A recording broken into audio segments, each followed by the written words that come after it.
جب میرا دل اذیت میں مبتلا ہوتا ہے تو جانتے ہو کہ میں کیا کرتا ہوں۔ میرا دل جب کبھی پریشان ہوتا ہے یا پھر یہ مجھے خیال آتا ہے کہ میری خواہشات پوری نہیں ہو رہی، میں اذیت میں وقت گزار رہا ہوں، ہر لمحہ تکلیف سے دوچار ہوں اور دعائیں بھی قبول نہیں ہو رہی، تو میں سورۃ الضحیٰ کی یہ آیت پڑھتا ہوں۔ اللہ تبارک و تعالیٰ فرماتے ہیں وَلَسَوْفَ يُعْطِيكَ رَبُّكَ فَتَرْضَىٰ، اور ان قریب آپ کا رب آپ کو اتنا دے گا کہ آپ خوش ہو جائیں گے۔ یہ ہمارا تفسیر قرآن کا سلسلہ ہے، 3 منٹ کے اندر قرآن مجید کے ایک مقام کو سمجھنے کا۔ اگر آپ قرآن سیکھنا چاہتے ہیں تو ہمارے ساتھ جڑے رہیے، آپ تفسیر قرآن سیکھیں گے۔ اس آیت پر غور کرو کہ یہ آیت ہمیں کیا سکھا رہی ہے۔ ان قریب تمہارا رب تمہیں اتنا دے گا کہ تم راضی ہو جاؤ گے، یعنی ابھی وہ وقت نہیں آیا، کچھ انتظار کرنا ضروری ہے۔ دنیا میں بہت سی خواہشیں ایسی ہیں کہ جن کے پورے ہونے سے پہلے ایک خاص بوجھ سے گزرنا ضروری ہے۔ اگر وہ خواہشیں وقت سے پہلے پوری ہو جائیں تو انسان ان کا بوجھ نہیں اٹھا پائے گا اور خود ہی خود کو تباہ کر لے گا۔ مثلا آپ دیکھیے کہ جس رب نے حضرت یوسف علیہ السلام کو مصر کی حکومت اور بادشاہی دی تھی، وہ اس بات پر بھی قدرت رکھتا تھا کہ انہیں سیدھا ان کے باپ کے گھر سے اٹھا کر تخت پر بٹھا دیتا،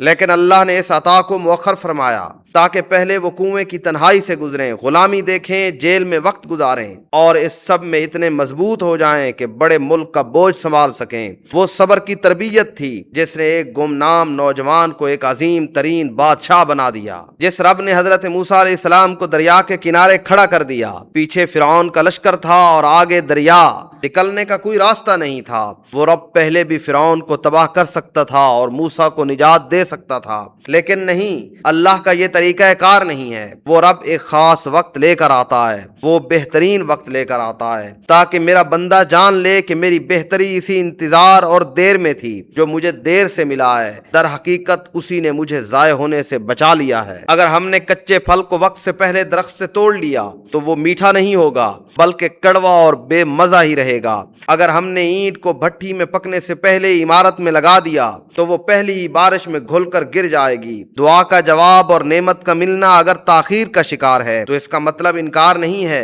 بلکہ آپ کی برتن سازی اور ظرف کی تیاری چل رہی ہے۔ آپ کے رب کے پاس ہر چیز کا ایک مقررہ وقت ہے، اس لیے رب کی تدبیر پر بھروسہ رکھیں اور کبھی جلد بازی سے کام نہ لیں۔ قرآن کہتا ہے کہ واللہ غالب علی امری، آپ کا رب ہر چیز پر غالب ہے، وہ آپ کی دعا فوراً قبول کرنے پر بھی غالب ہے، لیکن اگر ایسا ہوا تو آپ اپنا نقصان کر لیں گے، آپ ایک عام انسان رہ جائیں گے، جبکہ آپ کو تو نبیوں کے نقش قدم پر چل کر ایک خاص انسان بننا ہے۔ لیکن آپ اپنے رب پر یقین رکھیں، وہ رب آپ سے ہی کہہ رہا ہے کہ وَلَسَوْفَ يُعْطِيكَ رَبُّكَ فَتَرْضَىٰ، آپ کا رب آپ کو اتنا دے گا کہ آپ اس سے راضی ہو جائیں گے۔